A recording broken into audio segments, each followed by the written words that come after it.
माधव कुंज बिहारी जय राधा माधव कुंज बिहारी। हरे कृष्णा। सभी भक्त तुम फिर से क्षमा कीजिए।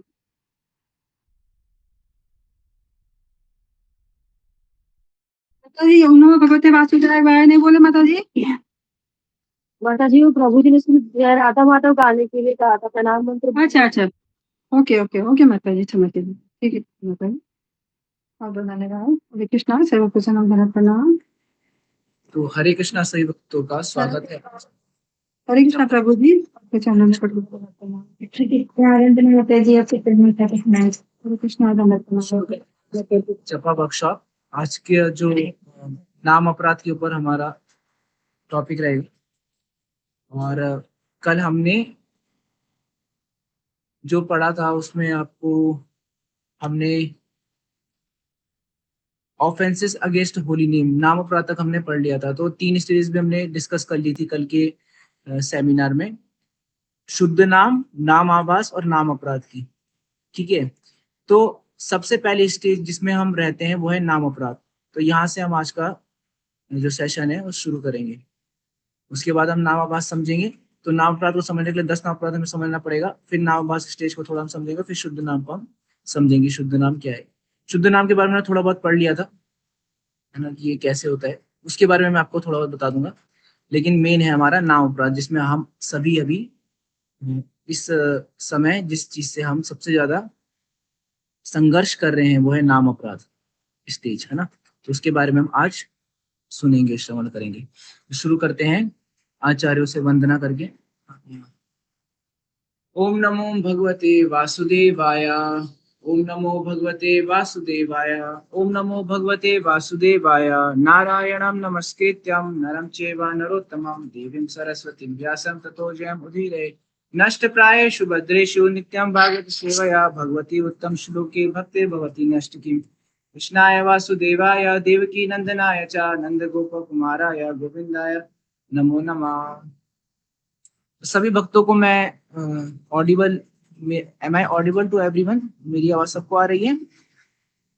यस प्रभु जी। ठीक है, तो थोड़ा हम आचार्यों को याद करते हैं क्लास और सेशन शुरू करने से पहले। ओम अज्ञान तिमिरांधस्य ज्ञानांजन शलाकया चक्षुरुन्मीलितं येन तस्मै श्री गुरुवे नमः। श्री चैतन्य मनोभीष्टं स्थापितं येन भूतले स्वयं रूपा तदा मह्यं ददाति स्वपदान्तिकम्। वन्देऽहं श्रीगुरु श्रीयुतापदकमलं श्रीगुरुं वैष्णवांश्च श्रीरूपं साग्रजातं सहगण रघुनाथान्वितं तं सजीवं साद्वैतं सावधूतं परिजन सहितं श्रीकृष्ण चैतन्य देवं श्री राधा कृष्ण पादान सहगण ललिता श्री विशाखान्वितांश्च। हे कृष्ण करुणा सिंधु दीनबंधु जगतपते गोपेश गोपिका कांत राधा कांत नमोस्तुते। तप्त कांचन गौरांगी राधे वृंदावनेश्वरी वृषभानुसुते देवी प्रणमामि हरिप्रिये। वाञ्छाकल्पतरुभ्यश्च कृपा सिन्धुभ्य एव च पतितानां पावनेभ्यो वैष्णवेभ्यो नमो नमः। जय श्री कृष्णा चैतन्य प्रभु नित्यानंद श्री अद्वैत गदाधर शिवासादि गौर भक्तवृंद। हरे कृष्णा कृष्णा कृष्णा हरे हरे, हरे राम राम राम हरे हरे। हरे कृष्णा कृष्णा कृष्णा हरे हरे, हरे राम राम राम हरे कृष्णा कृष्णा कृष्णा हरे हरे, हरे राम राम राम हरे हरे। गुरुवे गौरचंद्राय राधिकाय तदालय कृष्णाय कृष्ण भक्ताय तदोक्ताय नमो नमः। तो हम शुरू करते हैं आज का जपा सेमिनार।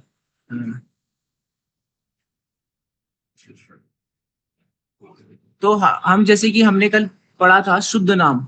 तो शुद्ध नाम की जो स्टेज होती है सबसे टॉप मोस्ट होती है। हमने ये डे फर्स्ट से हमें से सुनते आ रहे हैं कि शुद्ध नाम जो होता है सबसे टॉप मोस्ट स्टेज है।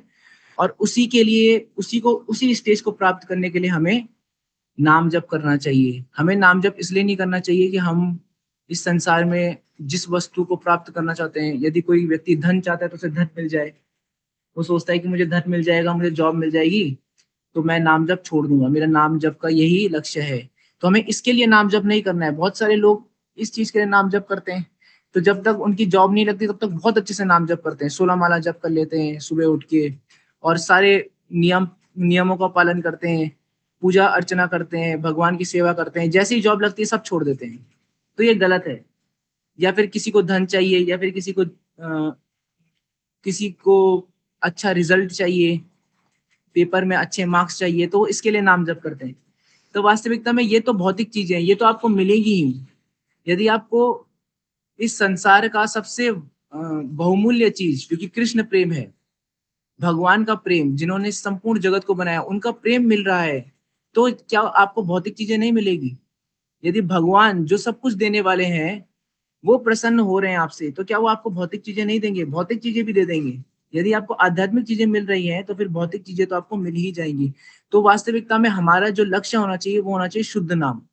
भौतिक वस्तुओं का हमारा लक्ष्य नहीं होना चाहिए। तो शुद्ध नाम जो लेता है उसके सामने भगवान स्वयं प्रकट होते हैं। ये हमने कल डिस्कस किया था। A shuddh naam chanter observes Krishna appearing personally on his tongue.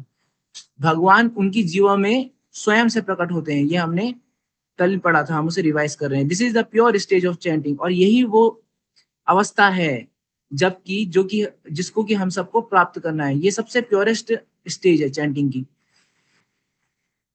As an effect of this chanting receives pure love of God. इसी अवस्था को प्राप्त करके हमको कृष्ण प्रेम की प्राप्ति होती है, या फिर हो सकती है। यदि हमारा लक्ष्य कृष्ण प्रेम है तो हमको शुद्ध नाम एक दिन जप करना ही पड़ेगा, या फिर हमें इच्छा करनी पड़ेगी कि मुझे शुद्ध नाम जप करना है। फिर उससे नीचे का स्तर है नाम आभास, है ना। नाम आभास में क्या होता है? This is chanting on clearing stage. इस वक्त हमारी शुद्धि हो रही होती है। हम कोई अपराध तो नया नहीं कर रहे होते, लेकिन हम चाह रहे होते हैं कि जो हमारे पुराने अनर्थ हैं, जो हमारे पाप कर्म हैं, और जो अ, हमारे पिछले वाले कर्मों के आने वाले फल हैं, वो खत्म हो जाए, है ना। तो एक तीन चीजें होती है। एक होता है बीज, एक होता है कर्म, और एक होता है फल। तो उसमें ये चार प्रकार की चीजें बताई गई हैं भक्ति रसामृत सिंधु में, कि सबसे पहले बीज होता है। उससे क्या होता है? वो कर्म में बदलता है, और फिर प्रारब्ध और अप्रारब्ध बनते हैं। प्रारब्ध मतलब उस कर्म का फल हमें तुरंत मिल गया, तो हमारा प्रारब्ध देखा गया। और अप्रारब्ध मतलब वो चीज जो कि अब बीज बन के स्टोर हो गई है, मतलब कि संस्कार। संस्कार मतलब हैबिट।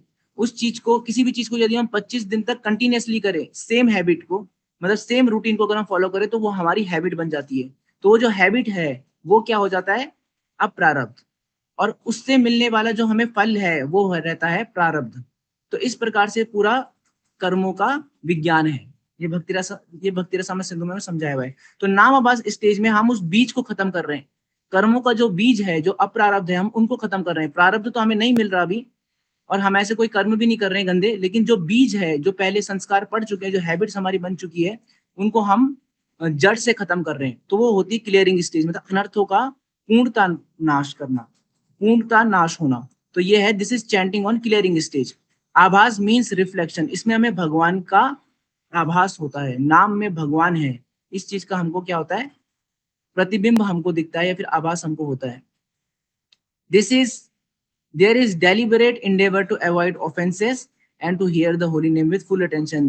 क्योंकि इसमें हमें थोड़ा बहुत आनंद मिलने लग जाता है, आनंद की अनुभूति होती है। आनंदाम बुद्धि वर्धनम, है ना। हमारा आनंद बढ़ने लग जाता है। तो हमको ऐसा लगता है कि यदि हमने इस स्टेज में अपराध किया तो हमारा नाम से मिलने वाला जो आनंद है हमको, वो खत्म हो जाएगा। इसलिए हम बहुत ही ज्यादा सतर्क रहते हैं नाम जप करते समय, कि हमसे कोई अपराध ना हो, और अपने भक्ति मार्ग में भी हमसे कोई वैष्णव अपराध ना हो। क्योंकि नाम अपराध में वैष्णव अपराध ले जाते हैं, है ना। जैसे कि उन माँ भागवतों की निंदा करना जिन्होंने अपना सारा जीवन भगवान नाम के प्रति समर्पण किया है, समर्पित किया है, तो पहला नाम अपराध होता है। ये वैष्णव निंदा में आता है। श्री गुरु महाराज की अवज्ञा करना, उन्हें एक साधारण मनुष्य समझना, ये भी वैष्णव अपराध में आता है। तो नाम अपराध में सारे वैष्णव अपराध आ जाते हैं। तो इनसे भी हमको बचना है। इनसे भी वो व्यक्ति बचने का प्रयास करता है जो कि नामाभास स्टेज में रहता है। By serving the spiritual master with full attention, one rises to शुद्ध नाम स्टेज। लेकिन इस नाम आभास स्टेज से ऊपर उठने के लिए हमको सेवा में लगना पड़ेगा। किनकी? गुरु महाराज की, हमारे आध्यात्मिक गुरु की। तो आध्यात्मिक गुरु की सेवा में दो तरीके से लगा जा सकता है, मैंने आपको पहले भी बताया था। एक होती है वाणी सेवा, और दूसरी होती है वपु सेवा। वाणी सेवा मतलब to follow the instruction of our spiritual master. हमारे जो आध्यात्मिक गुरु है, उनके जो वचन है, उनके जो आदेश है, उनकी जो आज्ञा है, उसका पालन करना। और दूसरा उनकी सेवा करना, वो वपु सेवा में आ जाता है। तो इससे कोई भी व्यक्ति कहाँ उठ सकता है? नाम आभास स्टेज से शुद्ध नाम में उठ सकता है, शुद्ध नाम वो ले सकता है, नाम आभास स्टेज को पार करके वो शुद्ध नाम में पहुंच सकता है। अब हम तीसरी स्टेज, जो सबसे नीचे वाली जो अवस्था है, जो ज्यादातर साधकों की होती है स्टार्टिंग में, और इसमें 10 साल भी कोई साधक रह सकता है, 20 साल भी रह सकता है, 30 साल भी रह सकता है, जब तक वो अपराधों को नहीं त्यागता। तो एक बहुत अच्छा इसके ऊपर श्लोक भी है कि अपराध संगे यदि नाम लय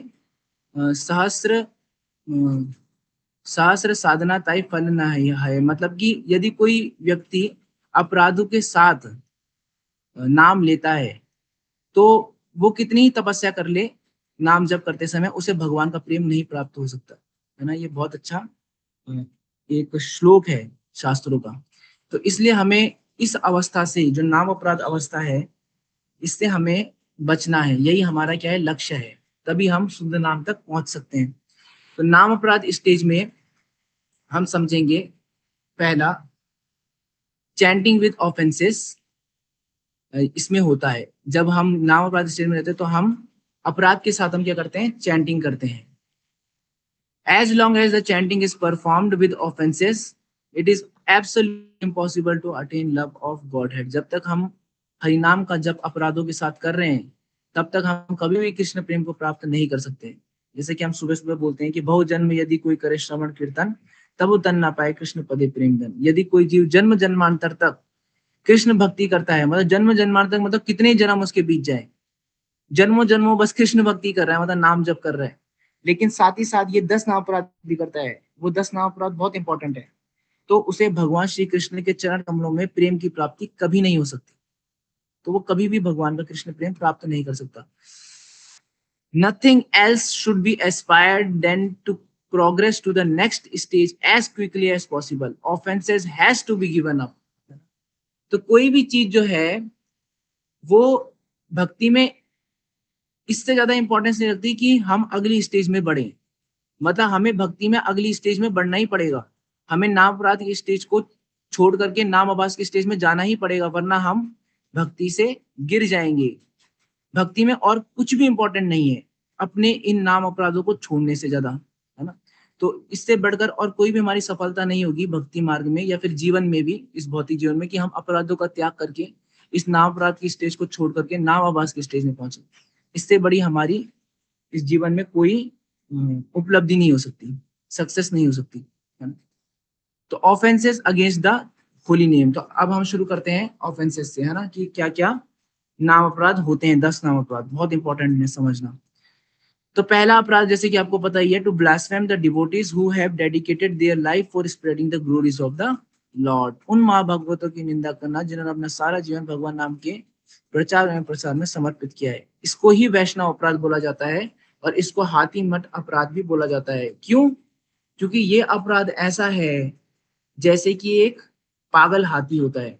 मथ बोला जाता है, मत हो या मतलब कि पागल हो जाना, और हाथी मतलब जब हाथी पागल हो जाता है। तो जब हाथी पागल होके खेत में घुस जाता है तो वो सारे खेत को क्या करता है? तबाह कर देता है। ऐसे ही ये अपराध है। जब ये अपराध हमारे भक्ति जीवन में आ जाता है तो हम इससे करते रहते हैं, हम इसे, हमारी हैबिट बन जाता है और हम इसे करते हैं बिना सोचे समझे, और हमको पता नहीं चलता कि कब हमारा जो भक्ति रूपी वृक्ष था वो बीज सहित ये हाथी ने नष्ट कर दिया। पहला अपराध इतना भयंकर होता है। और फिर जो पौधा, मतलब ये भक्ति जो है, ये भक्ति मार्ग जो ये खेती के समान है। हम इसमें भक्ति रूपी बीज, जो कि हमें कहाँ से मिला है? गुरु और कृष्ण की कृपा से मिला है। ब्रह्मांडे भ्रमिते कौन भाग्यवान जीव, गुरु कृष्ण प्रसादे पाए भक्ति लता बीज। जो भक्ति लता बीज हमको गुरु और कृष्ण की कृपा से मिला है, हम उसका सिंचन, हम उसके खाद पानी इस भक्ति में देते हैं, इस भक्ति मार्ग में देते हैं, और उसे बड़ा करते हैं, एक वृक्ष के समान बनाते हैं, ताकि वो गोलोक वृंदावन में पहुंच के, वो वृक्ष इतना बड़ा होता है कि गोलोक वृंदावन में पहुंच के भगवान श्री कृष्ण के चरण कमलों में अपना निवास स्थान प्राप्त करता है। तो ये पूरा जो विज्ञान है भक्ति मार्ग है, खेती के समान बताया गया है, और इस खेती में हाथी के समान बताया गया है इन अपराधों को। वो भी पहला अपराध। पहला अपराध इतना भयंकर होता है कि ये हमारी भक्ति को बीज सहित नष्ट कर देता है। यदि हम वैष्णव निंदा निरंतर करते रहते हैं और हमारी आदत ही बन जाती है रोज वैष्णव निंदा करने की, तो इसलिए हमें इस पहले अपराध से बहुत सतर्क रहना चाहिए। हमें ये बार बार खुद से पूछना चाहिए कि मैं इस भक्ति मार्ग में क्यों आया हूँ? वैष्णव की निंदा करने के लिए आया हूँ, वैष्णव की निंदा सुनने के लिए आया हूँ, या फिर अपने आप को इस भक्ति मार्ग में उठाने के लिए आया हूँ, अपना उद्धार करने के लिए आया हूँ। हमें अपने आप से प्रश्न पूछना चाहिए कि कितने जन्म बीत गए मेरे, कितना समय मैंने गवा लिया और अभी भी मैं शुद्ध नाम तक नहीं पहुंच पा रहा हूँ, या फिर एटलीस्ट चलो नाम अपराध कोई छोड़ दूं, नाम अवस्थ तक भी नहीं पहुंच पा रहा हूँ, तो कब पहुंचूंगा? ये हमें बार बार खुद से पूछना चाहिए। कब वो स्थिति आएगी मेरे जीवन में जब मैं इन अपराधों का त्याग करके, ये निंदा चुगली इनका त्याग करके मैं शुद्ध नाम लूं, और मैं इस संसार में किसी से ना द्वेष करूं, ना ईर्ष्या करूं, ना क्रोध करूं, काम क्रोध लोभ मद मत्सर्य मेरे अंदर से हमेशा के लिए मिट जाए। कब वो अवस्था है, ये हमें हमेशा खुद से ये पूछना चाहिए। मैंने इतना श्रवण कर लिया, जैसे कि 10वां नाम अपराध है कि हरे कृष्ण महामंत्र के जप के बारे में पूर्ण ज्ञान होने के बावजूद भी इस संसार से मोह तथा विषयासक्ति बनाए रखना, है ना। हमें पूर्ण ज्ञान है कि नाम में कितनी शक्ति है, ये भगवान का नाम है, लेकिन फिर भी हमारी भौतिक आसक्तियां नहीं छूट रही। उसका कारण ही है कि हम ये अपराध करते हैं, पहला नाम अपराध। ठीक है, तो इस प्रकार से पहला नाम अपराध है। फिर क्वालिटीज होती है कुछ वैष्णव की, तो वैष्णव की क्वालिटी होती है दो प्रकार की, एक होता है स्वरूप लक्षण, एक होता है तटस्थ लक्षण। तो इसमें एक बहुत अच्छा श्लोक आता है कि अन्य अभिलाषिता शून्यम ज्ञान कर्मादि अनावृतम कृष्णानुशीलनम भक्तिरुत्तमा। तो ये श्लोक आता है भक्ति रसामृत सिंधु में कि अन्य अभिलाषिता शून्यम ज्ञान कर्मादि अनावृतम अनुकूलेन कृष्णानुशीलनम भक्तिरुत्तमा। मतलब कि सारी अभिलाषाएं जिसकी खत्म हो जाए, अन्य अभिलाषिता शून्यम, ज्ञान और कर्म, ज्ञान कर्मादि अनावृतम, ये जो मायावादी ज्ञान होता है और भौतिक कर्म कांड जो होता है उससे मुक्त हो जाना, है ना। ज्ञान कर्मादि अनावृतम, अनावृत हो जाना। अनुकूलेन कृष्णानु, और केवल कृष्ण के लिए कार्य करना। अनुकूलेन कृष्णानु शीलनम भक्तिरुत्तमा। यही उत्तम भक्ति की परिभाषा है, यही एक भक्ति की परिभाषा है। तो इसी से भक्ति रसामृत सिंधु की जो ग्रंथ है इसकी शुरुआत है, इसी श्लोक से। यही वो स्टेज है जिसको हमें प्राप्त करना है, यही शुद्ध भक्ति है। तो जो ये श्लोक है इसको दो हिस्सों में तोड़ा जा सकता है, एक तो है तटस्था लक्षण और एक है स्वरूप लक्षण। ये दोनों लक्षण इसी श्लोक से निकले। अनुकूलेन कृष्णानु जो है, अनुकूलेन कृष्णानु शीलनम, इसका मतलब है जो कृष्ण के अनुकूल है वो कार्य करना, मतलब कि भगवान श्री कृष्ण को समर्पित होकर के सारे कार्य करना। तो ये स्वरूप लक्षण है, सरेंडर टू लॉर्ड कृष्ण। और पहले जितने भी लक्षण है, अन्याभिलाषिता शून्यम, अन्याभिलाषिता मतलब बाकी सारी इच्छाओं का त्याग कर देना, ज्ञान कर्मादि अनावृतम, ज्ञान और कर्म से मुक्त हो जाना, मतलब विनम्र बन जाना, ज्ञान का अहंकार न होना, ज्ञान कर्मादि अनावृतम, है ना। तो ये सारे क्या होते हैं? तटस्थ लक्षण। Other marginal qualities of a bhakta means Vaishnava means devotee is to tolerant, is to be tolerant, merciful, equal to all, performing penances without excessively inflicting injury to the body, truthful, pure-hearted, compassionate, free from lusty intelligence. Intelligence आगे इसमें जैसे कि ज्ञान जो होता है etcetera, ज्ञान और कर्म मतलब लस्ट इंटेलिजेंस, उससे मुक्त रहना। तो ये तटस्थ लक्षण मतलब कि जो कि बताते हैं, मतलब जिसके अंदर ये तटस्थ लक्षण है वो गारंटी नहीं देता है कि वो चीज वो व्यक्ति में है। जैसे कि तटस्थ लक्षण, इसको समझना बहुत इंपॉर्टेंट है हमारे लिए। देखो तटस्थ लक्षण जो होते हैं वो कैसे होते हैं, जैसे कि एक डॉक्टर है, डॉक्टर को आप कोई व्यक्ति है वो डॉक्टर नहीं है लेकिन उसने स्टेथोस्कोप पहन लिया और उसने साथ ही साथ एक व्हाइट कोट पहन लिया है, डॉक्टर जैसा दिख रहा है, तो क्या हम उससे दवाइयां ले लेंगे या फिर क्या हम उससे अपना चेकअप करवा लेंगे? नहीं करवा सकते। क्यों नहीं करवा सकते? क्योंकि ये कोट और ये स्टेथोस्कोप तो कोई भी पहन सकता है, इससे कोई गारंटी नहीं मिलती कि वो डॉक्टर है। किस चीज से गारंटी मिलती कि वो डॉक्टर है? जब उसके पास डॉक्टरी की डिग्री होगी, और दूसरा जब वो ऐसी मेडिसिन देगा जिससे कि उसका पेशेंट ठीक हो जाए। पता चल रहा है उसने पहना तो डॉक्टर का चोला है लेकिन उसकी मेडिसिन से पेशेंट्स की डेथ हो जा रही है, तो फिर वो अच्छा डॉक्टर है क्या? नहीं, वो अच्छा डॉक्टर नहीं है। ऐसे ही एक भक्त भी होता है, ऐसे एक वैष्णव होता है जिसका संग करके हमारी भौतिक आसक्तियां छूट जाए, हमारा जन्म मृत्यु का चक्कर बंद हो जाए, हमें जो भव रोग लगा है, जिसे कि मैंने पहले ही बताया जॉन्डिस के समान है, पीलिया के समान ये रोग है, इससे हम मुक्त हो जाए और हमें शुद्ध नाम की प्राप्ति हो, तो वो वास्तविक वैष्णव है। और वो वैष्णव वही है जो कि कृष्ण को समर्पित होगा, वो है स्वरूप लक्षण, है ना, जो कि है स्वरूप लक्षण मतलब डिग्री होना डॉक्टर की, और उसकी मेडिसिन काम करनी चाहिए। और तटस्थ लक्षण मतलब वो जो है उसके पास बाहर से जो क्वालिटीज दिख रही है वो भक्तों वाली है, लेकिन अंदर से वो भक्त है कि नहीं इसका हमें पक्का नहीं है अभी। तो इसलिए हमको तटस्थ लक्षण और स्वरूप लक्षण समझना बहुत जरूरी है। तो हमको अपने अंदर स्वरूप लक्षण डेवलप करना है, तटस्थ लक्षण अपने आप आते हैं। यदि हम भगवान श्री कृष्ण को पूर्णतः समर्पित हो जाए तो हम विनम्र भी बन जाएंगे, हम सबके प्रति इक्वल भी बन जाएंगे, हम ज्ञान, हमारे अंदर ज्ञान कर्मादि अनावृतम मतलब हम जो लस्टी इंटेलिजेंस है उससे भी मुक्त हो जाएंगे, ट्रूथफुल भी हो जाएंगे, हम सत्यवादी भी हो जाएंगे, और प्योर हार्टेड भी हमारे अंदर आ जाएगा। तो हमारा जो गोल है, जो हमारा लक्ष्य है, वो है स्वरूप लक्षणों को प्राप्त करना, मतलब सरेंडरेंस टू कृष्णा, भगवान को समर्पित होना, गुरु को समर्पित होना, उनकी आज्ञा का पालन करना, ये इंपॉर्टेंट है। बाकी क्वालिटीज अपने आप हमारे अंदर आती है, ठीक है। तो ये चीज हमको समझनी है। तो ये बहुत बड़ा अपराध है कि ये समझना कि मैं महान हूं और मेरे जो गुरु है, जो मेरे गुरु महाराज है वो महान है, बाकी सब नीचे हैं, ऐसा नहीं होता, है ना। ये भी एक बहुत बड़ा अपराध है। सबका हमें सम्मान करना है, एक वैष्णव सबका सम्मान करता है और वो खुद को कभी महान नहीं समझता। तो ये बीमारी हमें लगती तब है जब हम खुद को महान समझते हैं। तो फिर हम ये सोचते हैं कि अगर मैं मानूं तो मैं इसलिए मानूं क्योंकि मेरे गुरु महान है ना। तो वास्तविकता में हमें सबका सम्मान करना है और हमें अपने अंदर कभी भी अहंकार नहीं लाना है कि मैं महान हूं या बाकी गुरु अलग हैं। जो गुरु तत्व है वो एक ही है, गुरु तत्व सबके अंदर है ना। तो इस प्रकार से हम इस फर्स्ट ऑफेंस से बच सकते हैं। तो असत संग त्यागी एक वैष्णव आचार, मतलब कि एक वैष्णव तब समझा जाता है, एक वैष्णव ये तब समझा जाता है कि उसका आचरण वैष्णव वाला है जब वो असत संग का त्याग कर दे, है ना, गलत संग का त्याग कर दे, ठीक है। तो उसमें असत संग में ये भी आता है कि चार जो प्रिंसिपल्स बताए हैं आपको, चार स्तंभ भक्ति के, है ना, जिसमें कि धर्म के भी स्तंभ उन्हें बोला जाता है कि जो हम दीक्षा के समय भी बोलते हैं कि हम हमेशा एक तरीके से कभी भी मांस नहीं खाएंगे, no meat eating, no intoxication, no illicit sex and no gambling. ये चार हमारे क्या है, धर्म के स्तंभ है, और यही हमारे चार एक तरीके से नींव है भक्ति की। इसके ऊपर ही हमारी भक्ति रूपी जो वृक्ष है उसकी नींव रखी जाती है इसके ऊपर। तो अगर यही हमारा खराब है, ये चार, इन चार नियमों का हम पालन नहीं कर रहे हैं, तो हम कितना ही अच्छा जप कर लें, कितने अच्छा हम भक्ति कर लें, वो कहीं ना कहीं हमको नीचे, हमें बाद में नीचे गिरना पड़ेगा। तो ये चार प्रकार से असत्संग होता है। पहले तो नो मीट ईटिंग, हमें कभी भी मांस नहीं खाना, उसमें अनियन गार्लिक भी आ जाता है, प्याज लहसुन भी हमको कभी नहीं खाना, ठीक है। प्याज लहसुन क्या होता है, रजोगुणी होता है, जिसके कारण कि हम सतोगुण में कभी स्थित नहीं हो पाते, और भक्ति के लिए हमें सतोगुण में स्थित होना ही पड़ेगा, तभी हम भक्ति कर सकते हैं।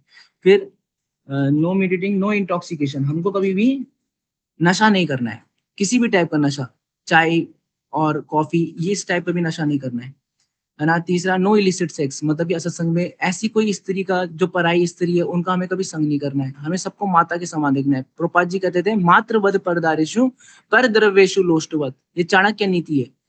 जितनी भी स्त्रियां आप पराई स्त्रियां हैं उन वो क्या है, हमारी माता के समान है, चाणक्य पंडित ये कहा करते थे। और इसी नीति को प्रभुपाद जी ने इस्कॉन में स्थापित किया। मातृवत परदारेशु, सारी स्त्रियों को माता के समान समझो, पर द्रव्येशु लोष्टवत, बाकी जिसका धन है, जो हमारा धन नहीं किसी दूसरे का धन है, उसको क्या समझो, लोष्टवत समझो, मतलब कि उसे मिट्टी और पत्थर के समान समझो, वो हमारे किसी काम का नहीं है, वो उसके काम का है, जिसका धन है, उसको कभी चुराना नहीं है हमको ना। तो इन प्रिंसिपल्स पे जब हम चलते हैं तो हमारी भक्ति क्या होती है, बहुत ज्यादा अच्छी चलती है, और हमारी फाउंडेशन बहुत स्ट्रांग होती है भक्ति, हमें कोई भक्ति में नहीं गिरा पाता, हमारा पतन नहीं होता है भक्ति में, हम बहुत लंबा चलते हैं भक्ति में और बहुत जल्दी प्रगति करते हैं भक्ति में, है ना। तो ये असत्संग का में त्याग करना है। तो चार प्रकार के नॉन डिवोटी बताएं। एक तो वो जो कि सेंस इंजॉयर है ना। पहला तो वो है जो कि माताओं को, मतलब पर स्त्री को माता के समान नहीं देखता, उनके साथ संग करने का प्रयास करता है। और नीचे चार प्रकार के जो नॉन डिवोटीज है वो भी उनके साथ मिक्सिंग जो करता है वो भी असत्संग है। जैसे कि पहला आता है एनवियस, जो जलते हैं दूसरों से, है ना।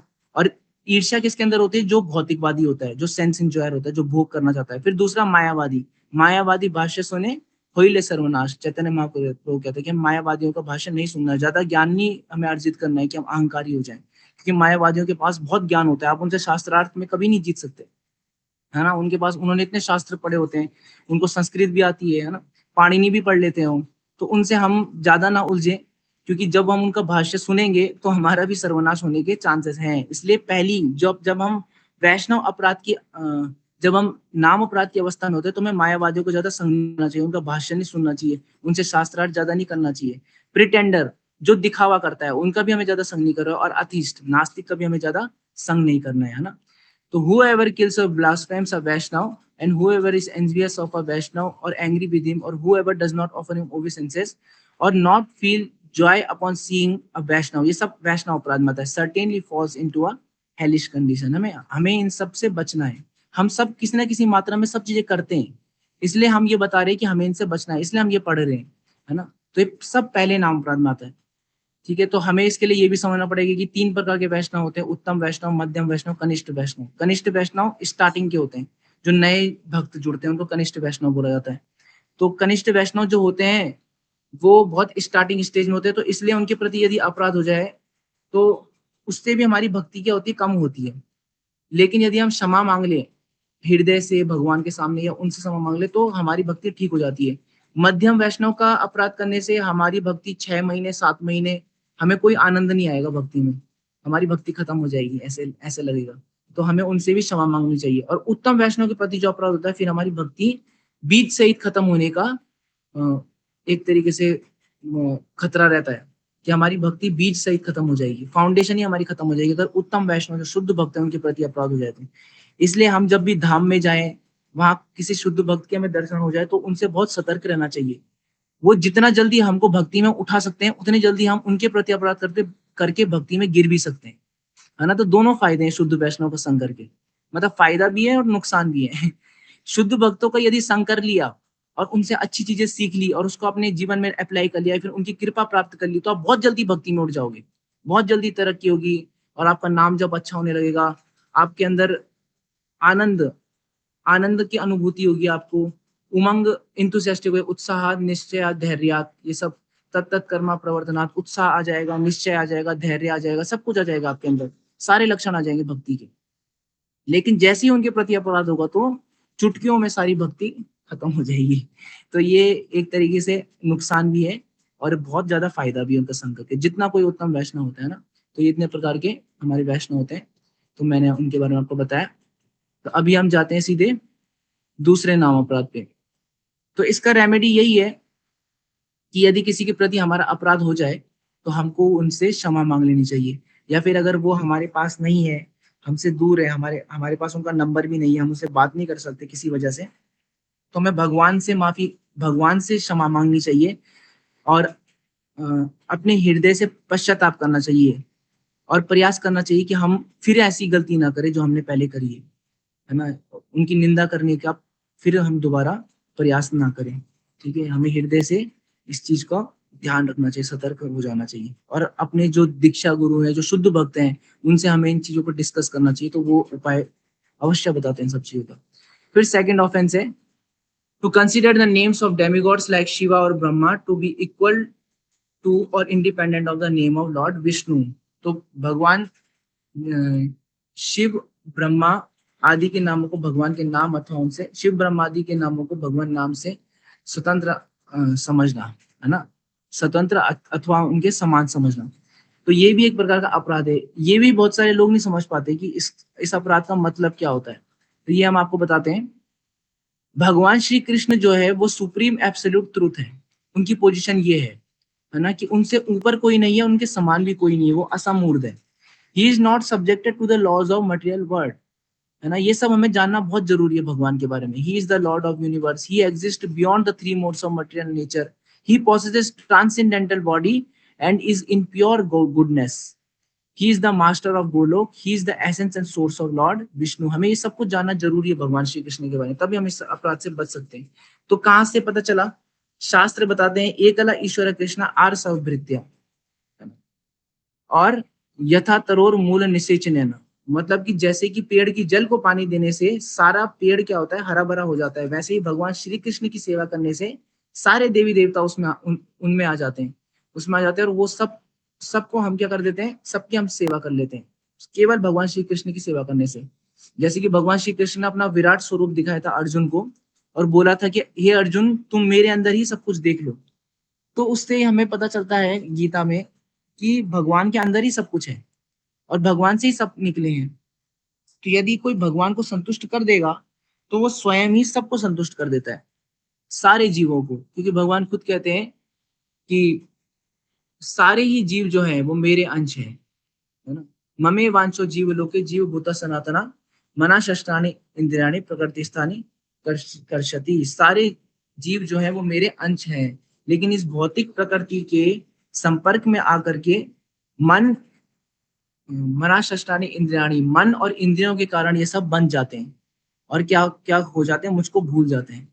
तो लेकिन है तो सब भगवान के अंश ही, तो इसलिए भगवान की सेवा करके सबकी सेवा हो जाती है। तो इस प्रकार से होता है कि हम जब टॉप मोस्ट अवस्था में पहुंचते हैं अपनी भक्ति करके, तो हम 50 क्वालिटीज को ऑब्टेन कर सकते हैं। ब्रह्मा जी भी 50 क्वालिटीज तक जा सकते हैं। फिर आते हैं भगवान शंकर या रुद्र जिनको बोलते हैं, वो 55 क्वालिटीज उनके अंदर होती है, ठीक है। तो वो हमसे हमेशा श्रेष्ठ रहेंगे, हम में से कोई भी शिव नहीं बन सकते, लेकिन हम ब्रह्मा तक बन सकते हैं, है ना। हम ब्रह्मा बन सकते हैं, तपस्या करके यज्ञ होते हैं, लेकिन हम शिव जी कभी नहीं बन सकते, शंकर भगवान। फिर उनसे ऊपर होते हैं भगवान विष्णु, जिनके अंदर 60 क्वालिटीज होती है, 60 गुण होते हैं। और फिर आते हैं कृष्ण, जिनके अंदर 64 क्वालिटीज होती है। तो इस प्रकार से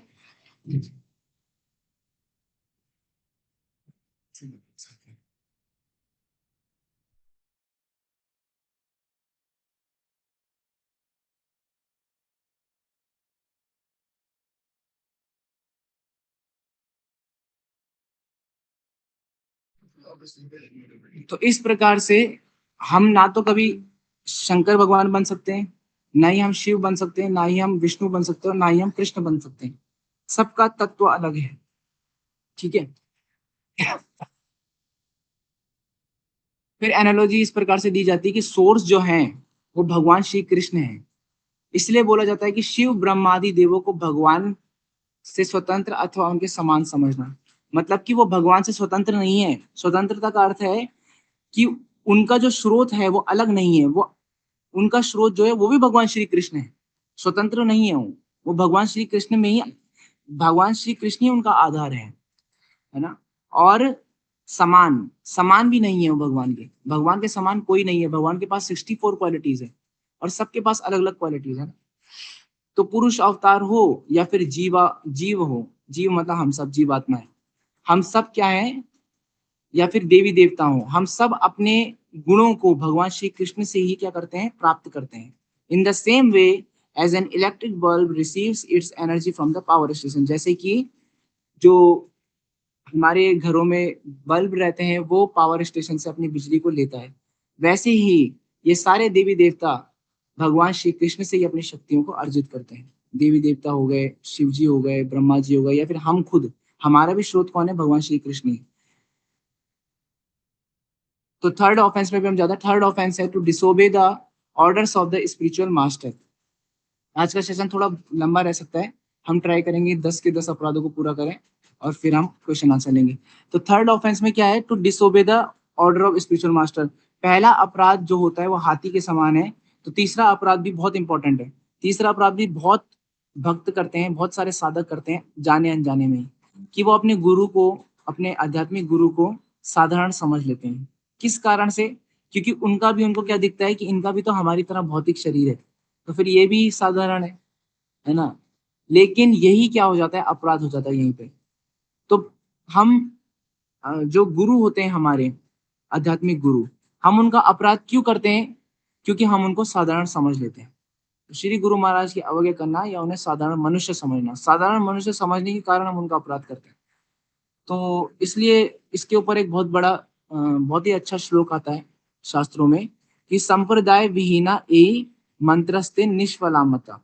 मतलब कि if one is not actually connected with a bona fide disciplic succession, whatever mantras he chants will not bring the desired result. तो यदि कोई आध्यात्मिक, अपने प्रामाणिक आध्यात्मिक गुरु से नहीं जुड़ा हुआ है, तो फिर वो कोई भी मंत्र जप करे उसको उसका कभी भी फल नहीं मिलेगा। वास्तविक फल की उसकी नहीं हो सकती, है ना, चाहे वो कोई भी मंत्र जप कर रहा हो।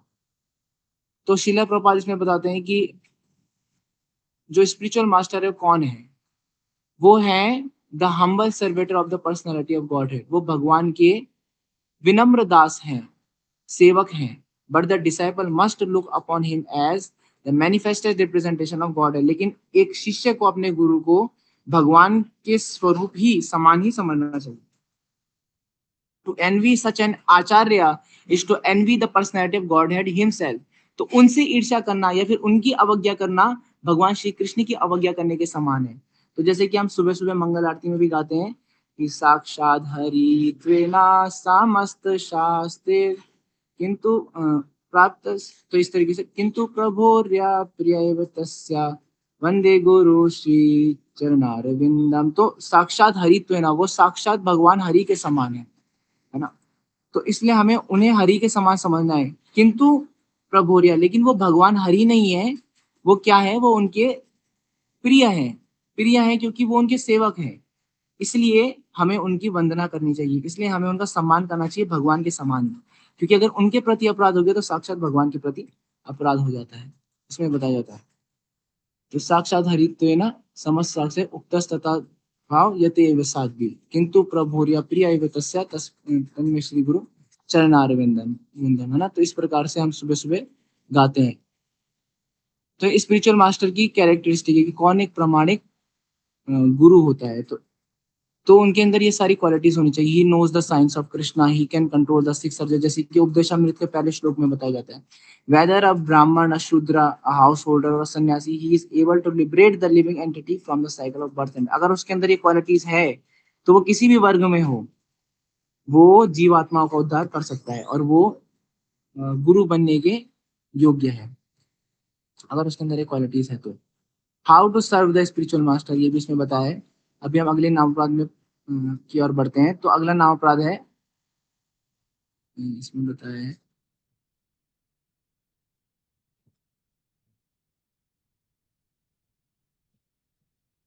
Fourth offence to blaspheme the Vedic literature and literatures in pursuance of Vedic version, है ना। तो जो शास्त्र हैं, वैदिक शास्त्रों तक प्रमाणों का खंडन करना, ये चौथा अपराध होता है कि हमें कभी भी वैदिक शास्त्रों को सामान्य नहीं समझना। वैदिक शास्त्रों का जो अक्षर अक्षर है वो सत्य होता है ना। तो ये चौथा अपराध भी होता है जब हम शास्त्रों को नहीं पढ़ते और इसके कारण हमें आचार्यों का ऋण लगता है, क्योंकि आचार्यों ने ही उन शास्त्रों को लिखा है। तो जब कोई संप्रदाय में जुड़ जाता है, प्रामाणिक संप्रदाय में, और वो उस संप्रदाय के शास्त्रों को नहीं पढ़ता है या फिर जिन जिन ग्रंथों को आचार्यों ने पढ़ने को बोला है उनको वो नहीं पढ़ता है, तो उसको आचार्यों का ऋण लगता है और वो ये चौथा नाम अपराध भी करता है। तो इससे बचने के लिए उसे शास्त्रों को पढ़ना चाहिए और शास्त्रों को उसे इस तरीके से पढ़ना चाहिए कि वो उसे अपने जीवन में उतारे, है ना। तो वो इस अपराध से बच सकता है। फिर पांचवा अपराध है to consider the glories of the holy name to be imagination, है ना। तो भगवान नाम के जप को की महिमा को काल्पनिक समझना। तो हमें ये नहीं समझना है कि यार जो ये नाम जप है इसमें इतनी शक्ति कैसे हो सकती है कि ये मुझे धाम ले जाएगा। मतलब कुछ नहीं करना, मरते समय सिर्फ हमें नाम जप करना, धाम चले जाएंगे। अगर किसी ने ये भी सोच लिया तो उसको फिर उसने ये सोच लिया कि जो नाम की महिमा है वो क्या है, काल्पनिक है। ऐसा कैसे हो सकता है कि अजामिल ने नाम जपा तो विष्णु दूत आ गए, ऐसा नहीं हो सकता। तो ये सब क्या होगा, इसके कारण हमारी नाम में अश्रद्धा हो जाती है। तो पांचवा नाम अपराध इस प्रकार से है कि हम जब नाम को क्या समझने लग जाते हैं, साधारण समझने लग जाते हैं और उसे काल्पनिक समझते हैं। कि जो जितनी भी कथाएं बताई जाती है नाम से रिलेटेड, कि उल्टा नाम जपत जग जाना, वाल्मीकि वह ब्रह्म समाना, कि उल्टा नाम जप करके कैसे कोई वास्तविक ब्रह्म की अवस्था को, ब्रह्म साक्षात्कार की अवस्था को प्राप्त कर सकता है। ऐसे कैसे हो सकता है उल्टा नाम जप करके। उल्टा नाम तो फिर भी जप करके कोई कर सकता है, लेकिन उल्टा नाम जप करके कोई वाल्मीकि कैसे बन गया, है ना। तो ये मान लेना, ये सोच लेना, तो इसके कारण भी क्या होता है, ये पांचवा नाम अपराध हो जाता है। तो हम फिर नाम निष्ठा से नहीं जप कर पाते, हमारी नाम में रुचि नहीं आ पाती। सिक्स्थ ऑफेंस है, छठा ऑफेंस है to interpret the holy name, कि हरिनाम जप में अर्थवाद का आरोप करना। तो अर्थवाद का आरोप मतलब अपनी तरफ से कुछ भी बना लेना कि नाम में ये शक्ति है। देखो यहाँ पे एक शिष्य थी प्रभुपाद जी की, तो वो बोलती है प्रभुपाद जी को When I chant, I see in my brain a big red light. What should I do? तो देखो वो अपना ही मतलब निकाल रही है कि जब मैं नाम जप कर रही हूँ तो मुझे मेरे दिमाग में एक लाल बत्ती जलती है, आंख बंद करती हूँ तो ये नाम का क्या है, अर्थवाद करना, मतलब अपना ही अर्थ निकाल देना नाम का। कई शास्त्रों में लिखा है ऐसा कि नाम जप करके आपकी, जब आप आंख बंद करोगे आपके माथे में लाल बत्ती जलेगी, ऐसा कहीं लिखा है? नहीं लिखा है। तो आचार्य लोग समझ जाते हैं कि अपने तरफ से कुछ कुछ मतलब निकाल रहे हैं। तो फिर तो फिर प्रभुपाद जी उसमें उसको कहते हैं अपनी शिष्या को कि just keep chanting it will go away. आप जब करते रहिए वो लाल बत्ती गायब हो जाएगी। तो वो शिष्य तो कहना चाह रही थी, वो शिष्य कहना चाह रही थी कि मतलब मुझे ऐसी अवस्था प्राप्त हो रही है, मुझे लाल बत्ती दिख रही है, लेकिन प्रभुपाद जी कहते हैं ये अवस्था प्राप्त नहीं करनी, नाम के नाम से हमें शुद्ध नाम की ओर जाना है, ये लाल बत्ती नीली बत्ती नहीं प्राप्त करनी है हमको, ऐसा प्रभुपाद जी कहते हैं। तो मायावादियों वाला अर्थ नहीं निकालना हमें नाम से, नाम एज इट इज है, उसको एज इट इज लीजिए। जैसा शास्त्रों में बताया गया है कि नाम चिंतामणि कृष्ण चैतन्य रस विग्रह पूर्ण शुद्ध नित्य मुक्त अभिनत्व नाम नामिना। नाम और नामी में भेद नहीं है। नाम मतलब भगवान श्री कृष्ण, नाम मतलब धाम, नाम मतलब भगवान की लीलाएं, नाम मतलब रूप, लीला, धाम, गुण, जन, सब उसमें आ जाता है भगवान का। तो ये एज इट इज मतलब आपको लेना है जो आपने शास्त्रों से पढ़ा, इसलिए शास्त्र पढ़ने जरूरी है। जब तक आपको पता नहीं हो कि नाम से मिलता क्या है, तब तक आप अपना ही मतलब निकालते रहोगे, नाम से मुझे ये मिल रहा है, नाम से मुझे वो मिल रहा है, तो वो सब अर्थवाद का आरोप है नाम पे, है ना। तो ये हो जाता है हमारा सिक्स्थ ऑफेंस। तो एक आदमी, फिर एक न्यूज रिपोर्टर है, वो प्रोपात जी से कहता है कि चैंटिंग वर्क्स, जर्मनी में बोलता है प्रोपात जी से कि चैंटिंग वर्क्स लाइक हिप्नोटिज्म, कि आप जो जब करा रहे हैं ना सब लोगों को, ये आप हिप्नोटाइज कर रहे हैं। तो ये भी अर्थवाद का आरोप है। नाम किसी को हिप्नोटाइज नहीं करता है। तो प्रभुपाद जी कहते हैं no, it is not hypnotism, it is purification. नाम शुद्धि करता है, और जब हमारी शुद्धि होती है तो हम सतोगुणी होते हैं, हम सतोगुण की ओर बढ़ते हैं। और जब हम सतोगुण की ओर बढ़ते हैं तो हम सारे गंदे काम स्वतः ही छोड़ देते हैं। और जब हम सारे गंदे काम छोड़ देते हैं तो हमारा उद्धार हो जाता है। हम भगवान की ओर आकर्षित हो जाते हैं अपने आप ही। हम अपने जीवन को, जो एक वास्तविक हमारा स्वरूप है, हम अपने जीवन में उसको प्राप्त कर लेते हैं, और उसी में ही आनंद है।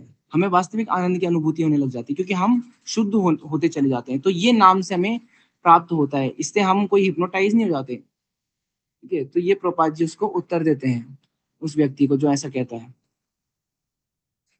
Seventh offence, to commit sinful activities on the strength of the holy name, नाम के बल पर पाप करना। तो हमेशा याद रखिए, आप नोट कर लीजिए। फर्स्ट नाम अपराध, जो कि है हाथी के समान, वो बहुत लोग करते हैं, मतलब जिसमें आता है वैष्णव की निंदा करना, उनकी कंप्लेन करना, निंदा चुगली ये सब करना, है ना। और तीसरा नाम अपराध, श्री गुरु महाराज की अवज्ञा करना और उन्हें एक साधारण मनुष्य समझना, ये भी बहुत लोग करते हैं। और सातवां नाम अपराध, to commit sinful activities on the strength of the holy name. हम ज्यादातर लोग यही कर रहे हैं, लेकिन हमें नहीं पता कि हम ये कर रहे हैं। सबसे बड़ी प्रॉब्लम ये। तो हमें कैसे पता चले कि हम ये सारे अपराध कर रहे हैं? जब हम इनके बारे में पढ़ेंगे, हम इनके बारे में समझेंगे, हम इनको रोज रिवाइज करेंगे कि हमें ऐसा नहीं करना है। ये नाम अपराध होते हैं। तो नाम के बल पर पाप करना मतलब कि हम नाम जप कर रहे हैं और उसके बदले में हमको कुछ चीज ऐसी चाहिए जो कि पाप है ना। हमें किसी को मारना है, मतलब मारना तो नहीं, चलो ये ज्यादा एक्सट्रीम हो गया। हम सोचे कि हम कल जाके पाप करेंगे, शराब पीते हैं। प्रोपा जी भी कहते हैं ऐसा कि क्रिश्चियन लोग क्या करते हैं, पूरे हफ्ते पाप करते हैं, मीट खाते हैं, मांस खाते हैं, शराब पीते हैं और नशा करते हैं, और संडे को जाकर के जीसस के सामने जाकर के बोलते हैं कि मुझे हमने जो भी पाप किया उसके लिए हमें माफ कर दीजिए, and give us our daily bread, हमें अपना रोज का खाना दीजिए। तो वो क्या सोचते हैं कि हमारे ये कहने से हमारे सारे पाप खत्म, अब वो फिर से पाप करेंगे। तो यही वो अपराध है जो कि क्रिश्चियन लोग करते हैं, नाम के बल पे पाप करना। और हमें ऐसा नहीं करना। हमें ऐसा नहीं सोचना कि जो चार प्रिंसिपल है, जो हम ये जो हम ये चार अपराध कर रहे हैं, है ना, हम इनको करते रहेंगे और साथ ही साथ हम नाम भी जप करेंगे तो इनका हमें अपराध नहीं लगेगा, इससे हमें कोई पाप नहीं मिलेगा। हमें ये कभी नहीं सोचना है। तो ये हम सातवां ऑफेंस करते हैं कि हम इंटॉक्सिकेशन भी करें, हम मीट ईटिंग भी करें, हम गैम्बलिंग भी करें, है ना, हम इलिसिट सेक्स भी करें, हम पर स्त्री के साथ भी संबंध रखें, और साथ ही साथ हम नाम जप भी करें। तो इससे क्या होगा, सब न्यूट्रल हो जाएगा। जैसे कि एक शिष्य था प्रभुपाद जी का, तो वो साथ में वाइन की या फिर लीकर या शराब की बोतल अपने एक हाथ में रखता है और दूसरे हाथ में नाम जप करता है। तो वो कहता था कि मैं एक हाथ से शराब पीऊंगा, दूसरे हाथ से नाम जप करूंगा। एक हाथ से शराब पीता हूँ, दूसरे से नाम जप करता हूँ, तो मेरा नाम जप में टेस्ट आता है। और देखो नाम जप करने से ही जो शराब पीने का जो पाप है वो भी खत्म हो जाएगा। तो प्रभुपाद जी को जब ये बात पता चली तो प्रभुपाद जी ने बोला वो बेवकूफ है, वो 7वां नाम अपराध कर रहा है, उसे नहीं पता कि इससे उसका नाम क्या होगा, कभी फलीभूत नहीं होगा, उससे कभी भक्ति में प्रगति नहीं होगी उसकी। तो विदेश में प्रभुपाद जी ने प्रचार किया, उसमें भी प्रभुपाद जी ने जितने भी विदेशी जो हिप्पीज थे उनको उनका हार्ट ट्रांसफॉर्म किया, उनका हृदय परिवर्तित किया, तब जाके वो वैष्णव बने, तब जाके वो शुद्ध नाम मतलब एक तरीके से नाम जप कर पाए। वरना जिन प्रकार की एक्टिविटीज वो पहले करते थे उसके साथ वो कभी भी नाम जप नहीं कर सकते। प्रभुपाद जी ने उनको धीरे धीरे बदला, उनको बोला तुम ये गलत करते हो, इसके कारण तुम्हारी भक्ति खत्म हो जाएगी, तुम सही से नाम जप नहीं कर पाओगे। तो उन्होंने उन चीजों को छोड़ दिया। रोज सेशंस लिए उनके, रोज क्लासेस लेते थे प्रभुपाद जी, भगवत गीता क्लास लेते थे, भागवतम क्लास लेते थे। फिर उनको क्या आई, समझ आई कि हम ये जो भी कार्य करते हैं सब गलत कार्य है, ये सब 4 अपराधों में आते हैं।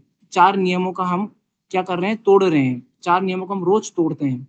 तो इस प्रकार से तब वो धीरे धीरे करके बदले और फिर वही हिप्पीज हैप्पीज बन गए, और हैप्पीज से भी ज्यादा वो वैष्णव बन गए, है ना। तो ये बहुत बड़ा योगदान प्रभुपाद जी का रहा, और ये केवल एक शुद्ध भक्ति कर सकता है। ये एक शुद्ध भक्त का ही सामर्थ्य होता है कि वो किसी व्यक्ति को इतनी पतित अवस्था से उठा करके वैष्णव बना दे, है ना। तो ये 7th ऑफेंस भी हमें छोड़ना पड़ेगा यदि हमको भक्त बनना है, तो वैष्णव बनना है, और अच्छे से नाम जप करना है, तो शुद्ध नाम लेना है, तो हमें 7वां नाम अपराध भी त्यागना होगा इस प्रकार से। तो ये एक प्रकार से एक व्यक्ति है, वो बोल रहा है वाटर वाटर वाटर। तो अर्थवाद का आरोप इस प्रकार से होता है कि हम सोचते हैं नाम चिंतामणि है। नाम चिंतामणि का अर्थ ये है कि नाम आपको सब कुछ देगा, लेकिन ये जो भौतिक संसार के नाम हैं वो आपको कुछ नहीं देंगे। जैसे कि वाटर जो है या पानी, ये भौतिक संसार का नाम है, शब्द है। अगर आप इसका जप करते रहे पानी पानी पानी पानी पानी, तो क्या आपकी प्यास बुझ जाएगी? कभी नहीं बुझेगी, ऐसा प्रभुपाद जी कहते थे। और आप कर देख सकते हैं, आप पानी पानी बोलते जाइए, लेकिन यदि आप नाम जप करेंगे तो आप भगवान से कुछ ना भी मांगे, आपके हृदय में जो इच्छा होगी वो पूरी हो जाएगी। तो इसलिए नाम को चिंतामणि के समान बोला जाता है। 8वां ऑफेंस है, 8वां ऑफेंस हमने पढ़ा, to consider chanting Hare Krishna to be one of the ritualistic ceremonies offered in the Vedas और फूड एक्टिविटीज। मतलब भगवान के नाम को वेदों में वर्णित एक शुभ सकाम कर्म कांड के समान समझना। तो ये कोई कर्म कांड के समान नहीं है, ये कोई पायस एक्टिविटी नहीं है ना। ये वास्तविकता में चिंतामणि के समान है, सब कुछ देने वाला है, ये बहुत श्रेष्ठ है। हरिनाम को और मन जो कर्म कांड में उच्चारित होने वाले मंत्र होते हैं उनको आप समान नहीं समझ सकते। जो कर्म कांड में मतलब जो आप यज्ञ करते हैं उसमें जो आप मंत्र उच्चारण करवाते हैं, वास्तविकता में आपको कुछ निर्धारित फल दे सकते हैं कुछ निर्धारित समय के लिए, लेकिन जो हरिनाम आपको देगा वो वस्तु शाश्वत है और वो आनंद है। मतलब कृष्ण प्रेम जो है वो वास्तविक आनंद है ना। वो इस भौतिक संसार के फलों के समान नहीं है, वो सबसे टॉप मोस्ट वस्तु है, वो सबसे सर्वोत्तम वस्तु है। इस पूरे जो भगवान का जो ये पूरा संसार है, पूरा ब्रह्मांड है, भौतिक जगत, आध्यात्मिक जगत, जितनी भी जगत है भगवान की, उसमें जो सबसे टॉप मोस्ट है वो है गोलोकेर प्रेम धन हरि नाम संकीर्तन। वो जो गोलोक से जो प्रेम धन आया है, वो गोलोक का जो प्रेम है, कृष्ण प्रेम, वो है सबसे टॉप मोस्ट। और वो कहाँ से मिलता है? हरिनाम संकीर्तन से, नाम जप करने से या संघ में कीर्तन करने से। How can the 8th offence be rectified? The approach Vaishnava and obtain sambandh gyan. तो एक शुद्ध भक्त को, शुद्ध भक्त का संग करके आप जब उनसे ज्ञान ग्रहण करेंगे, जब वो आपको ज्ञान देंगे, तभी आप हरिनाम को एक शुभ सकाम कर्म कांड के समान नहीं समझेंगे, समझना बंद कर देंगे, और उसका नाम और आप 8वें नाम अपराध से बच जाएंगे और शुद्ध नाम आप ले सकेंगे, या नामवास की स्टेज में आप पहुंच सकते हैं। 9th ऑफेंस है to instruct the glories of the holy name to a faithless person. मतलब कि अश्रद्धालु व्यक्ति को हरिनाम की महिमा का उपदेश करना। तो अभी अश्रद्धालु व्यक्ति कौन है कैसे पता चलेगा? बहुत इजी है। Chanting of an initiated and non-initiated devotee. At the date of initiation, the spiritual master establishes a genuine relationship with the divine Krishna.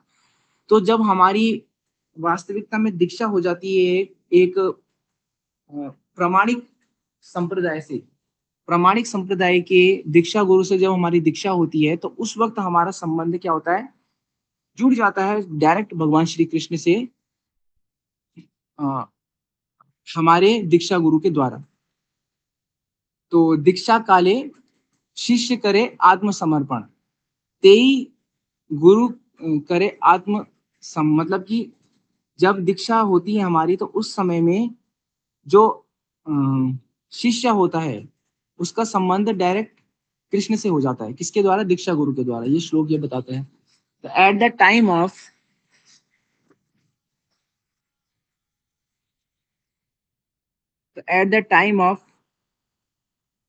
initiation, karma and material contamination leave the sincere disciple and he receives a strong feeling of liberation from his past. तो ऐसा होता है जब हमारी दीक्षा किसी शुद्ध भक्त से होती है जो कि एक प्रमाणिक परंपरा से होता है, तो उस वक्त हमारे सारे कर्म क्या होते हैं, पास्ट कर्मास खत्म हो जाते हैं, हमारा भक्ति का अकाउंट खुल जाता है, हमारा एक नया जीवन शुरू हो जाता है। उसके बाद यदि हम पाप करेंगे तो वो हमारे फिर भक्ति जीवन के उस अकाउंट में ऐड होते हैं, और अगर यदि हम पुण्य करेंगे या फिर हम सुकृतियां इकट्ठा करेंगे तो वो भी हमारे उस अकाउंट में ऐड होनी शुरू हो जाती है। लेकिन गुरुजन जो हमारे दीक्षा गुरु होते हैं हमारा हर पग पग में मार्गदर्शन करते हैं। जब हमारी दीक्षा हो जाती है उसके बाद वो हमको अपना लेते हैं और कृष्ण भी हमको फिर अपना लेते हैं। Even chanting in the non initiated stage has its effect, it qualifies one for initiation. कि यदि किसी की दीक्षा नहीं हुई है तो चैंटिंग का उसमें फिर भी इफेक्ट पड़ता है। उसी के ही दम पर, मतलब जब कोई अच्छे से नाम जप करता है तभी उसे एक शुद्ध भक्त की प्राप्ति होती है, एक ऐसे गुरु की प्राप्ति होती है जो कि उसको दीक्षित करता है और भगवान श्री कृष्ण से जोड़ता है ना। तो ये होता है जब हम अच्छे से नाम जप करते हैं, जब हम दीक्षित नहीं होते हैं तब। 10th offense है to not have complete faith in the chanting of the holy name and to maintain material attachments even after understanding so many instructions on this matter। तो भगवान नाम के जप में पूर्ण विश्वास ना होना और इसकी इतनी अगाध महिमा श्रवण करने पर भी ये संसार नश्वर है, फिर भी इससे मोह तथा विषयासक्ति बनाए रखना। तो ये हो जाता है हमारा 10th ऑफेंस। 10वां ऑफेंस जो होता है, हम बहुत सारा क्या करते हैं, ज्ञान अर्जित करते हैं। अपराध तो जो 10वां नाम अपराध होता है उसमें क्या होता है कि हम बहुत सारा ज्ञान ग्रहण करते हैं भगवान नाम के बारे में कि भगवान नाम में इतनी शक्ति है, भगवान नाम में ये देने वाला है, लेकिन फिर भी हम क्या समझते हैं कि I am the enjoyer, the word is my property, I and mine, I am the doer, I am the creator of my destiny. मतलब हमारे अंदर हम हमेशा इस भौतिक जो संसार है इसमें फंसे हुए हैं, क्योंकि हम ये समझते हैं कि हम ही स्वामी हैं, हम क्या है, हम भोक्ता हैं, हम ये समझते हैं। जबकि भगवान भगवत गीता में घोषणा कर रहे हैं कि भोक्ता राम यज्ञ तपसाम सर्वलोका महेश्वरम सुहृदयम सर्वभूतानाम ज्ञात्वा माम शांति गच्छति। भगवान कह रहे भोक्ता भी मैं हूँ, यज्ञ का भी भोक्ता मैं हूँ, और मैं ही सबका शुभ चिंतक भी हूँ, मैं ही सबको जानने वाला हूँ। और मुझे जानकर जो ये जान लेगा कि मैं सब कुछ करने वाला हूँ, मैं स्वामी हूँ और मैं ही सबका सुहृद हूँ, मैं ही सबका शुभ चिंतक हूँ, मैं जानता हूँ कि किसके लिए क्या अच्छा है। तो ये यदि कोई समझ ले तो उसको शांति प्राप्त हो जाएगी, क्योंकि उसको ये पता चल जाएगा कि वो वास्तविकता में भगवान का दास है, वो भोक्ता कभी नहीं बन सकता। तो जनस्य मोहो यम अहम ममेति, तो मैं ही सब कुछ हूं, यही हमारे बंधन का कारण है, यही हमें भौतिक जगत में फंसाए हुए हैं। I am my own protector and maintainer. This is my wealth, my wife, my sons. इसी के कारण हमको अंत में दुख मिलता है। I can attain full perfection, all fame through my own efforts. मैं अपने दम पे सब कुछ बनूंगा, ये मैं सेल्फ मेड हूँ, यही हमारे दुख का कारण है, और क्या है। I can increase and expand art and science by my own intelligence. मेरी बुद्धि से मैं सब कुछ करूंगा। I have great knowledge. मैं बहुत ज्ञानी हूँ। I am lord of all I survey. तो प्रपात जी कहते थे यही हमारे वास्तविक बंधन का कारण है और यही हमारे दुखों का कारण भी है। तो difficulty to wake up the one who is pretending to sleep, जो वास्तविकता में सोया है उसको तो जगाया जा सकता है, लेकिन जो जानबूझ करके सोया है, जैसे कि पहला जो है बच्चा वो सो रहा है ना, तो वो क्या है, जानबूझ के नहीं, वो सो रहा है, बस वास्तविकता में सोया है, तो उसकी मम्मी उसको जगा लेगी। लेकिन जो सो नहीं रखा है वो एक्टिंग कर रहा है सोने की और नहीं जागना चाहता, उसको कौन उठा सकता है ना?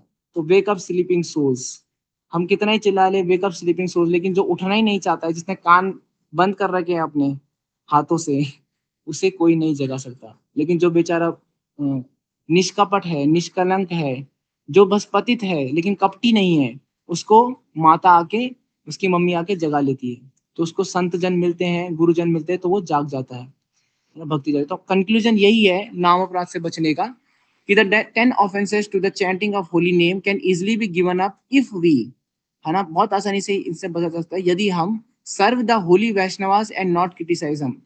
पहला जैसे कि अपराध है, यदि हम वैष्णव की सेवा करें और उनका कभी भी हम निंदा ना करें तो हम उससे बच सकते हैं। दूसरा, worship Lord Krishna is the absolute supreme personality of God head, भगवान श्री कृष्ण की ही पूजा करनी, क्योंकि उनमें सब आ जाते हैं, है ना, और उनको ही श्रेष्ठ समझे। सम्मान सबका करें, लेकिन आराध्य जो हमारे भगवान हैं, भगवान श्री कृष्ण को ही समझे।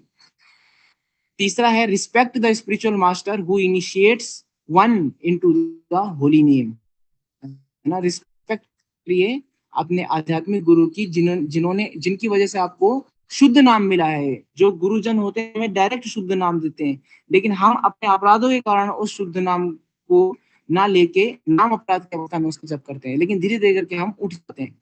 तो हमें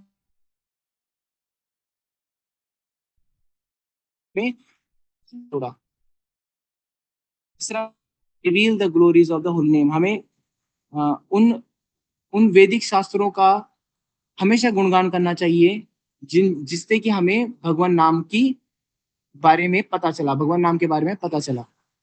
तो ये हम कैसे कर सकते हैं ग्लोरीफाई शास्त्रों को? उनको रोज पढ़ के, नित्यम भागवत सेवया, हमें रोज भागवत का या भगवत गीता का अध्ययन करना चाहिए। ऐसे करके हम इन अपराधों से बच सकते हैं, ये कंक्लूजन है।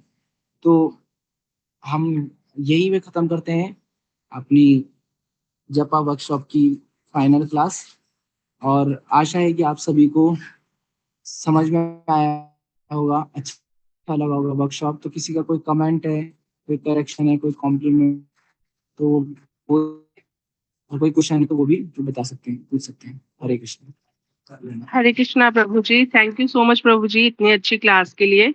आज रेखा माता जी ट्रैवलिंग में है, तो इसलिए मैं आपको थोड़ा सा धन्यवाद दे रही हूँ जो आपने इतना समय निकाल के ये वर्कशॉप हमारे लिए कंडक्ट की, और आज आपने जो नाम अपराधों के बारे में इतने अच्छे से हमें समझाया। हम रोज पढ़ते तो हैं लेकिन इतना डीपली उसको नहीं समझ के और शायद जाने अनजाने उस अपराध को कर लेते हैं। तो अब से हम सभी सतर्क रहेंगे और प्रयास करेंगे कि ये अपराध हमसे नहीं हो और हम प्रगति करें भक्ति में। तो प्रश्न में सबसे पहले शिखा दुबे माता जी, हरे कृष्णा, धन्यवाद, प्रणाम माता जी, आप पूछिए प्रश्न। हरे कृष्ण प्रभु जी, दंडवत प्रणाम। हरे कृष्ण माता जी, दंडवत प्रणाम। मुझे ये पूछना था, जैसे हम जपा करते हैं और श्रीमद् भगवत गीता भी सुन रहे हैं और भागवतम भी सुन रहे हैं और भक्तों का संग भी कर रहे हैं, कभी कभी छूट जाता है किसी प्रॉब्लम से, तो पर कोशिश रहती है कि हमेशा करते रहें। तो क्या प्रभु जी, अगर हमने दीक्षा नहीं ली है तो हमारे जपा का और भक्ति का कोई मायने नहीं रखता है? हम क्या खाली रह जाएंगे? समझो अचानक अगर हमें मौत आ गई तो क्या हम, हमारा भक्ति और हमारा जपा और हमारा सब जो भी संग है भक्तों का, वो हम खाली ऐसे चले जाएंगे? इसका कोई ये नहीं रहेगा मोल? हरे कृष्णा माता जी, सादर प्रणाम। तो जो आपको ये प्रश्न है, यही प्रश्न अर्जुन ने भी भगवान श्री कृष्ण को पूछा था। भगवत गीता में भी ये प्रश्न इस प्रकार से है कि कि अर्जुन कहते हैं भगवान श्री कृष्ण को कि यदि कोई भक्ति मार्ग में आता है, भक्ति करता है और फिर उसका किसी कारणवश पतन हो जाए भक्ति से, जी। है ना, जैसे कि मान लो किसी की दीक्षा नहीं हुई है ना, तो वो ये सोचता है कि मतलब अभी दीक्षा नहीं हुई है तो मेरा जब का क्या फायदा, उसका क्या फायदा। तो ऐसे अर्जुन भी पूछते हैं कि किसी का पतन हो गया तो उसका क्या होगा। हरे कृष्णा, किसी का माइक ऑन है, echo हो रहा है। शिखा माता जी, आप माइक ऑफ कर लीजिए। जी। भगवान श्री कृष्ण कहते हैं अर्जुन को कि न मे भक्त प्रणश्यति, कि अर्जुन भक्ति करने का इतना बड़ा फल है, इतना लाभ है कि इसका कभी भी, जो मेरा भक्त है उसका कभी नाश नहीं होता, उसकी भक्ति का कभी नाश नहीं होता। जितनी भक्ति वो करता है उसका उसे पूर्ण फल मिलता है।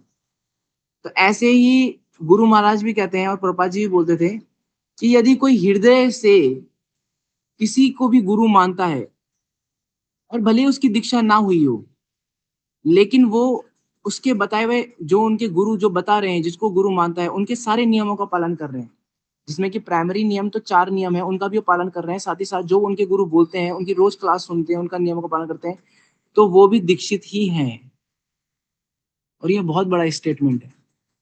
मतलब भले ही उनकी दीक्षा ना हुई हो, लेकिन यदि वो गुरुजनों को संग करते हैं तो गुरु उनको अपना लेते हैं। एक शुद्ध भक्त इतना दयालु होता है, इतना कृपालु होता है।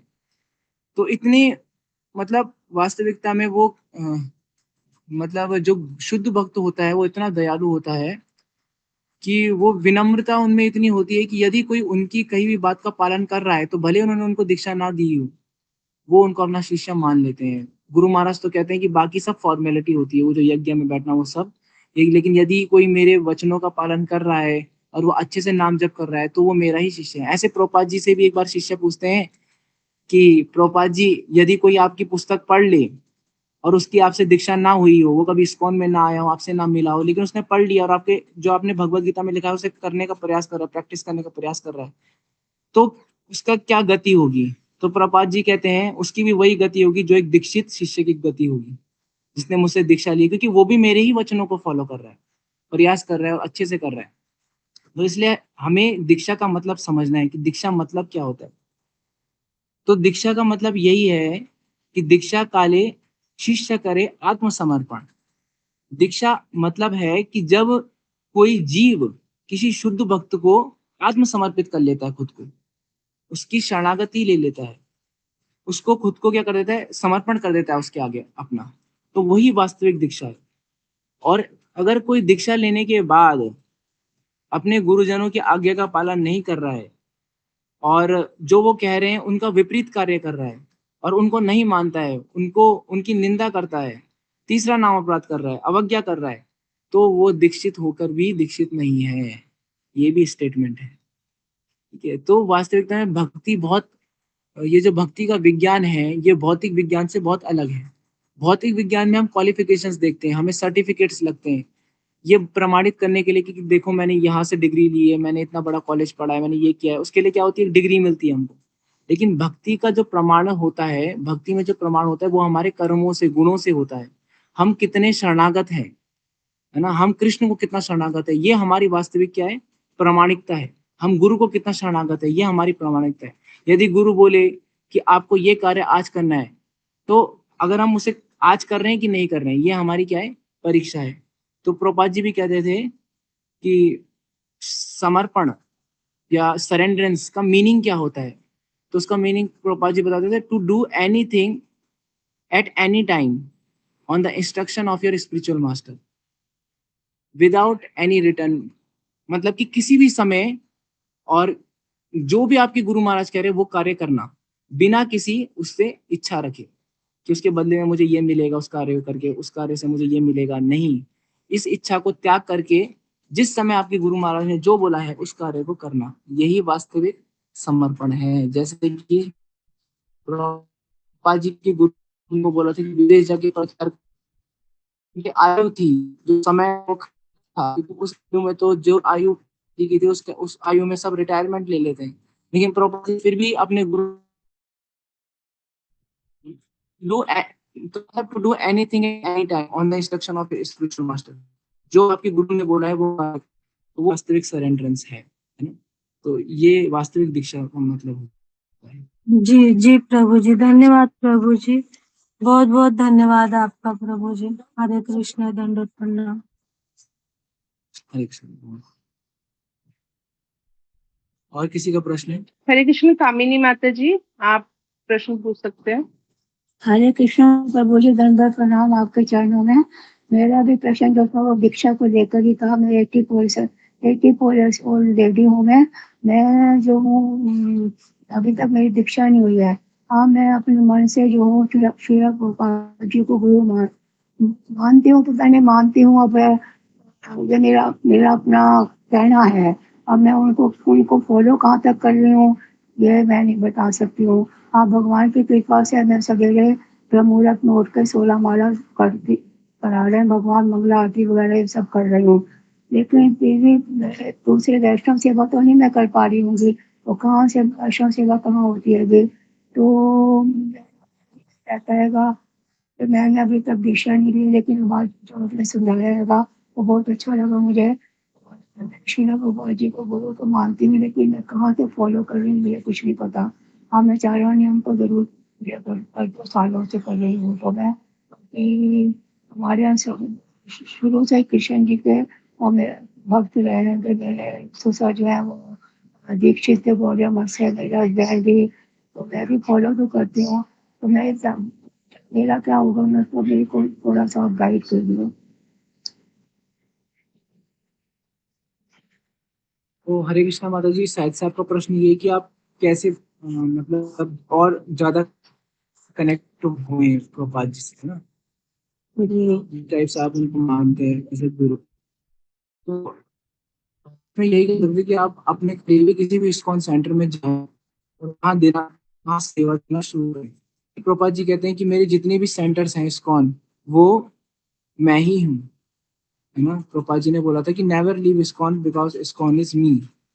कभी भी इस्कॉन को मत छोड़ना, क्योंकि इस्कॉन मैं हूँ। तो यदि हम प्रभुपाद जी को शरणागत हैं, प्रभुपाद जी को वास्तविकता में समर्पित हैं, तो हमें इस्कॉन में जाकर के सेवा देनी ही चाहिए, जो भी हमारे निकटतम होते हैं।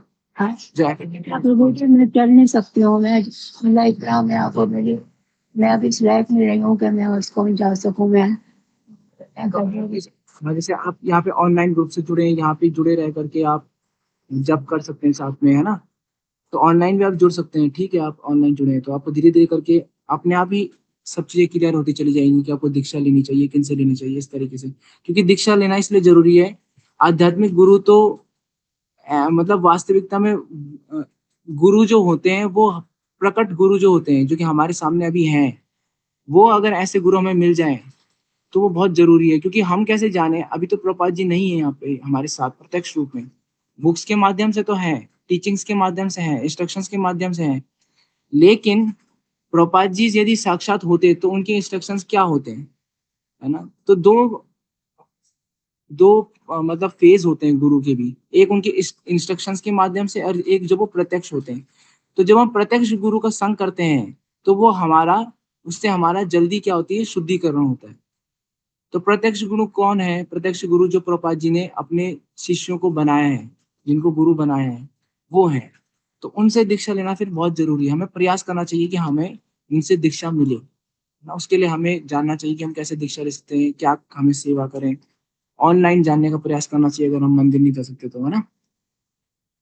तो ऐसे करके हम आगे बढ़ सकते हैं भक्ति में। मैं लोकनाथ प्रभु जी को मतलब मैंने सिर्फ टीवी पे देखा है, लेकिन मैं उनके प्रति मेरे अंदर बहुत श्रद्धा है। मैं चाहती हूँ कि अगर मुझे दीक्षा मिले तो मुझसे मिल जाए, लेकिन कैसे मैं जान नहीं सकती करें। उनके अंतर्गत के जो शिष्य हैं उनसे आपको जुड़ने का प्रयास करना चाहिए। और एक्चुअली क्या होता है कि हमारे हृदय में भी परमात्मा होते हैं, वही हमें मार्ग दिखाते हैं सब। ये भक्ति मार्ग जो है, वो उसमें सबसे पहले जो गुरु होते हैं वो हमारे चैत्य गुरु होते हैं। चैत्य गुरु मतलब जो हमारे हृदय में परमात्मा है। जब वो देखते हैं कि इनकी भक्ति बहुत अच्छी हो रही है, ये अच्छा जप साधना करते हैं, ये शरणागत है, तो फिर वही हमको हमारे दीक्षा गुरु से भी मिलाते हैं। ठीक है? तो 4 गुरु जो होते हैं उसमें चैत्य गुरु पहले होते हैं, वो परमात्मा है। फिर पथ प्रदर्शक गुरु, मतलब कि जो हमको हमारी दीक्षा गुरु या फिर भक्ति मार्ग में सपोर्ट करते हैं, हमारा पथ प्रदर्शन करते हैं। फिर शिक्षा गुरु, जो हमें शिक्षा देते हैं, वास्तविक शिक्षा देते हैं। और दीक्षा गुरु, जो कि हमें दीक्षित करते हैं और परंपरा से जोड़ते हैं। तो ये सब स्टेप बाय स्टेप होता है। धीरे धीरे करके आपको ऐसे लोगों का भी संग मिलेगा, जो कि अगर आप परम पूज्य लोकनाथ स्वामी महाराज जी से इंस्पायर्ड हैं तो उनके साथ जुड़े होंगे, तो वो ही आपको उनसे दीक्षा करवाएंगे। मतलब इस तरीके से सब ये पर जो हमारे अंदर हृदय में जो परमात्मा होते हैं उनके थ्रू होता है, चैत्य गुरु के लोग। तो आप बस जप करिए अच्छे से, आप भागवत श्रवण करिए, भगवत गीता सुनिए, पढ़िए, और धीरे धीरे करके ये सब चीज होती है। ठीक है? धन्यवाद प्रभु जी, बहुत बहुत धन्यवाद। आपने मार्गदर्शन किया है मेरे को। मैं तो इसी लायक हूँ नहीं अब। तो आज का सेशन हम कंप्लीट करें। थैंक यू माता। प्रभु जी, एक क्वेश्चन और है, अगर आपके पास ठीक है, टाइम है तो। एक क्वेश्चन ले लेते हैं, लास्ट क्वेश्चन। क्वेश्चन है जी प्रभु जी। रंजना माता जी, हरे कृष्ण। हरे कृष्णा प्रभु जी, चरणों में कटोरी दंडवत प्रणाम, सेवा पे प्रणाम। प्रभु जी, आपका बहुत बहुत हृदय से बहुत बहुत धन्यवाद करती हूँ कि आपने बहुत एक्सीलेंट सेमिनार लिया 3 दिन का। हालांकि बहुत अटेम्प्ट ली, इसलिए मैं बहुत नहीं अटेंड कर पाई, थोड़ा काम भी रहता है बीच में, लेकिन बहुत सुंदर था। मैं रिकॉर्डिंग में सुनूंगी उसका मतलब, और जो भी जरूरी पॉइंट्स है उसको नोट करूंगी, थोड़ा बहुत नोट भी किया है मैंने। तो प्रभु जी, बहुत बहुत सच में हमारा परम सौभाग्य है जैसे जो आपका एसोसिएशन मिला हमें, भगवान की कृपा से और परम पूज्य जो प्रभु जी की कृपा से। तो बहुत बहुत धन्यवाद करती हूँ। तो प्रभु जी, जैसे आपने बोला ना कि हमें असत का जो है संग है वो इसका त्याग करना है। तो जो आपने 4 चीज बोला हमारे प्रभु जी, जैसे मायावादी जो इच्छा करते हैं, जो दिखावा करते हैं, जो नास्तिक होते हैं, तो प्रभु जी हमें मतलब ऐसे लोगों का मतलब, जैसे घर परिवार में भी ऐसे लोग होते हैं जो मतलब इच्छा करते हैं भगवान से, जो मतलब भगवान को नहीं मानते हैं, और कुछ हमारे रिश्तेदार भी ऐसे होते हैं कि जो नहीं मतलब करते हैं। तो प्रभु जी, जैसे हम कभी कहीं जाते हैं, किसी से मिलने के लिए जाते हैं, शादी ब्याह में जाते हैं, तो प्रभु जी मतलब हम उनका कैसे मतलब ज्यादा से ज्यादा मतलब क्या मतलब क्या कर सकते हैं, जैसे हम उनसे दूर रह सकते हैं? क्योंकि फिर प्रभु जी उसका प्रभाव तो पड़ता ही है, मतलब हमारी भक्ति पे भी। वहां पे जाने के बाद हमारी ढंग से माला भी नहीं होती है, फिर हम आपको श्रवण भी नहीं कर पाते हैं। और फिर घर में भी प्रभु जी जैसे रहते हैं इस तरह के लोग, तो इससे भी भक्ति पर प्रभाव पड़ता है क्या प्रभु जी? जैसे घर के लोग नहीं मतलब हमें मतलब साथ देते हैं हमारी भक्ति में, और भक्त होते हैं, तो प्रभु जी से हम कैसे समझे प्रभु जी? जैसे हम बहुत चाहते हैं कि भक्ति में प्रगति करें, आगे बढ़े, लेकिन प्रभु जी इतना पॉसिबल नहीं हो पाता है, क्योंकि घर में भी बहुत सारी जिम्मेवारी होती है, देखना पड़ता है। तो बहुत दुख होता है प्रभु जी। मेरी जो इतनी इच्छा होती है कि ज्यादा से ज्यादा नोट्स बनाओ, ज्यादा से ज्यादा करो, पेंटिंग करो, लेकिन नहीं हो पाता है प्रभु जी पॉसिबल। तो बहुत मन में ये होता है, मन दुखी होता है, विचलित होता है मन। कैसे समझे प्रभु जी? हम इसे यही समझे कि मतलब इतना ही हमारे भाग्य में लिखा है, कुछ हमारे कर्म ऐसे हैं जो हमें ऐसा अमृत मिला है, चाहे भगवान इतना ही चाहते हैं। हरे कृष्णा माता जी, तो बहुत अच्छा प्रश्न है आपका। खासकर उनके लिए ये प्रश्न बहुत अच्छा है जो कि अभी गृहस्थी हैं, घर में रह रहे हैं, और वो कैसे भक्ति करें घर में रहने के साथ साथ। तो हकीकत में क्या होता है, जो मटेरियल लाइफ होती है, हमारे भौतिक जो जीवन है और जो आध्यात्मिक जीवन है, ये कभी बैलेंस नहीं हो सकता। इसको बैलेंस करना बहुत मुश्किल है। ऐसा करना कि मटेरियली भी हम बहुत ज्यादा प्रोग्रेस करें, भौतिक जीवन में भी हम बहुत सफल रहें, और आध्यात्मिक स्तर में भी हम बहुत सफल रहे, ये बहुत रेयर होता है, बहुत मुश्किल है, ऐसा पॉसिबल नहीं है। क्योंकि आध्यात्मिक जीवन की शुरुआत ही तब होती है जब हमारी भौतिक आसक्तियां खत्म हो जाती है। मतलब भौतिक आसक्तियां खत्म होने का मतलब ये नहीं कि वो चीजें हमारे पास नहीं, चीजें हमारे पास सब रहती है, लेकिन उनको उपयोग करने का, उनको अब भोग करने का हमारा मन नहीं होता। हमारी उनके प्रति, हाँ, हमारे उनके बहुत प्रति काम है, बहुत काम है प्रभु जी। हमारे उनके प्रति आसक्ति खत्म होने का मतलब यही कि अब हम उनको भोग नहीं करना चाहते। हमारे पास है चीजें, लेकिन हमें उनमें टेस्ट ही खत्म हो गया, क्योंकि हमें जो टेस्ट मिलना शुरू हुआ है अभी, वो हायर टेस्ट है, वो आध्यात्मिक आनंद है वास्तविक। तो क्या होता है कि जब हम ऐसे संग में जाते हैं जहाँ की केवल भौतिक भोग होते हैं, भौतिक आसक्तियां होती है और मटेरियल चीजें होती है, मटेरियल बातें होती है, भौतिक बातें होती है, विचार होते हैं, तो वहाँ हमारा बिल्कुल भी मन नहीं लगता। तो ये लक्षण अच्छे हैं भक्ति को लेकर के, हमें इसमें डरना नहीं है, और हमको ये सोचना है कि भगवान हमें टेस्ट दे रहे हैं ताकि हम आध्यात्मिक उन्नति करें। तो भौतिक संसार में रहते हुए आध्यात्मिक उन्नति का सबसे सरलतम मार्ग है चैंटिंग। हम और कोई चीज नहीं कर सकते अच्छे से, ना हम ऑनलाइन क्लास सुन सकते हैं, ना हम ज्यादा शास्त्र पढ़ सकते हैं, लेकिन जब एक ऐसी विधि है जो कि हम कहीं भी किसी भी अवस्था में कहीं भी रह करके कर सकते हैं। प्रभुपाद जी कहते हैं इसमें कोई पैसा नहीं लगेगा आपका, ना ही आपको कुछ चीज देनी पड़ेगी, ना ही आपको कोई चीज खरीदनी पड़ेगी इसको करने के लिए। आप बस जहां भी बैठे हैं अपना बीट बैग लेकर के जप करना शुरू कर लीजिए और आपको वास्तविक आनंद की अनुभूति होगी, आपको आध्यात्मिक आनंद की अनुभूति होनी शुरू हो जाएगी। Yes. येन केन प्रकारेण आप बस जप करिए। उठीते वैशीते खाईते शुईते यथा तथा नाम ले, देश काल नियम नहीं सर्व सिद्धि हुई। खाते पीते उठते बैठते हर समय नाम लो। कोई योग्यता की जरूरत नहीं है, किसी भी चीज की इसमें जरूरत नहीं है और आपको सर्व सिद्धि प्राप्त हो जाएगी, है ना। जी कहते हैं साधु संग सर्व शास्त्र कहे, लव मात्र साधु संग सर्व सिद्धि होई। थोड़े भी समय के लिए किसी ने साधु संगति कर ली तो सारी सिद्धियां प्राप्त हो जाती है, लेकिन जो गृहस्थी है वो साधु संगति भी नहीं कर पाता है ना। वो कैसे किसी साधु के पास चले जाए, उसे घर वाले बोलेंगे तेरा बाबा बन रहा है, या फिर ये कहाँ जा रही है, जोगन बन रही है ये घर बार छोड़ करके, ऐसी बात बहुत। Yes, yes. इस अवस्था में आप टॉप मोस्ट एसोसिएशन लीजिए, टॉप मोस्ट संग लीजिए, वो है भगवान श्री कृष्ण का डायरेक्ट संग, और वो है कली काले नाम रूपे कृष्ण अवतार। जो भगवान ने कली काल में नाम रूप में जो अवतार लिया है अपना, उसका संग लीजिए। तो जब आप चैंटिंग करते हैं तो प्रभुपाद जी कहते हैं you are directly associating with Lord Shri Krishna, आप भगवान श्री कृष्ण का डायरेक्ट संग कर रहे हैं।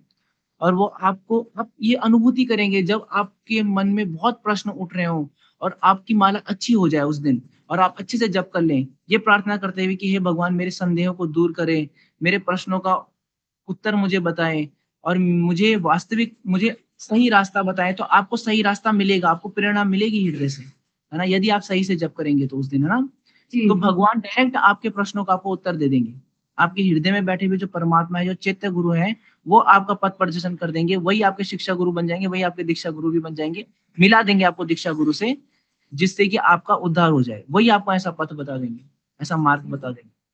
तो भौतिक जीवन में मैं अगर जानूं क्यों इस्कॉन से इतने लोग जुड़ जाते हैं, इतने गृहस्थी जुड़ जाते हैं, भौतिक जीवन में रहते हुए भी इतनी अच्छी साधना कर लेते हैं, एकमात्र रीजन है क्योंकि प्रभुपाद जी ने और जो हमारी पूरी परंपरा है, वैष्णव परंपरा जो है, ब्रह्म मध्य गौड़ी संप्रदाय जो है, उसने सिंपलेस्ट मेथड दिया गॉड रियलाइजेशन का या फिर कृष्णा कॉन्शियस होने का, वो है चैंटिंग, वो है जप। जी तो जप जो हरे कृष्ण महामंत्र है, इसके उच्चारण से हम स्पिरिचुअल प्लेटफॉर्म में डायरेक्टली क्या हो जाते हैं, पहुंच जाते हैं, स्पिरिचुअल स्टेज को प्राप्त कर लेते हैं, आध्यात्मिक अवस्था, जिसमें कि भगवान कहते हैं कि ये भौतिक संसार जो है ये क्या है, दुखालयम अशाश्वतम है, इसमें दुख ही दुख है। तो इसको पार करके हम सीधे आध्यात्मिक जगत में पहुंच जाते हैं जप करने के माध्यम से, इतनी इसमें शक्ति है। तो इसलिए बोला गया है कि तार मध्य सर्वश्रेष्ठ नाम संकीर्तन, भक्ति के सारे 64 अंगों में सर्वश्रेष्ठ जो है वो नाम संकीर्तन है। अपने कमरे में बैठ के यदि आपने कीर्तन कर लिया थोड़ा भगवान का, आपका मन शांत हो जाएगा। आपने कोई भजन गा लिया या सुन लिया, आपका मन शांत हो जाएगा, आप उसमें डूब जाओ, बाहर कुछ भी चल रहा हो, है ना। एक प्रभु जी हैं, काफी अच्छे गृहस्थी है और बहुत अच्छे जपा सेशंस करवाते हैं, जपा टॉक देते हैं। उनसे मैंने सुना है कि जब वो जॉब करते थे तो उनके 24 घंटे वो अपने कान में ईयरफोन लगाए रखते थे जब जॉब करने जाते थे तो अपने काम करने बैठते थे और अपने ईयरफोन में कीर्तन सुन रहे होते थे, कथा सुन रहे होते थे, भजन सुन रहे होते थे भगवान के। तो उनका कभी भौतिक उसमें रुझान आया ही नहीं, बस उसमें डूबे रहते थे, अपना काम करते थे, पैसा कमाते थे, बस जितना जरूरत है। उसके बाद वो पूरी तरीके से इस चीज में आ गए। तो यही एकमात्र रास्ता है इस भौतिक संसार में बचने का, यदि हम गृहस्थी हैं तो, और भौतिक जीवन भी हमें जीना है और साथ साथ भक्ति भी करनी है, तो यही सिंपलेस्ट मेथड है और कोई मेथड नहीं है। तो ये जो रास्ता, ये जो हमें विधि बताई है वो हमें हमारे आचार्यों की वजह से मिली है, तो वैष्णव आचार्य जितने भी। तो इसलिए हमें प्रयास करना है शुद्ध नाम जप करने का, शुद्ध नाम लेने का। शुद्ध नाम मतलब कि क्वालिटी बढ़ाइए अपने जप की।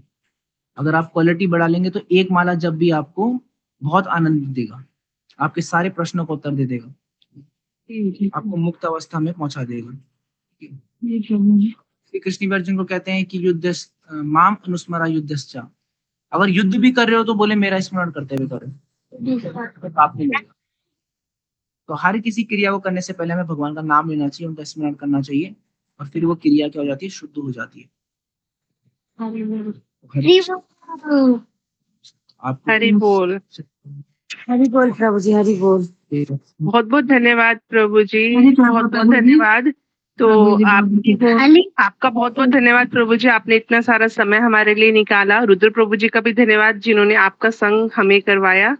और यही प्रार्थना है प्रभु जी कि आप फ्यूचर में भी हमारे लिए समय निकाल के इसी तरह से हम पे कृपा करें। आपने जो पीपीटी बना के इतने एफर्ट्स किए हुए हैं, आप जो भी इंफॉर्मेशन देते हो उसका सोर्स पहले बताते हो, तो ये बहुत अच्छा लगा प्रभु जी। और इतनी आपने जप की महत्वता हमें बताई, तो हमारे जप में, सबके जप में जरूर सुधार आया होगा। तो आपके लिए बहुत बहुत धन्यवाद प्रभु जी। तो सभी धन्यवाद करेंगे प्रभु जी का वैष्णव प्रणाम मंत्र से। वांछा कल्पतरुभ्यश्च कृपा सिन्धुभ्येव च पतितानां पावनेभ्यो वैष्णवेभ्यो नमो नमः। अनंत कोटि वैष्णववृंद की जय। जगत गुरु प्रपाद की जय। हरे नाम प्रभु की जय। बहुत बहुत धन्यवाद प्रभु जी। हरे बोल। हरे कृष्ण प्रभु जी। हरे हरे कृष्ण प्रभु जी, आपके चरणों में कटी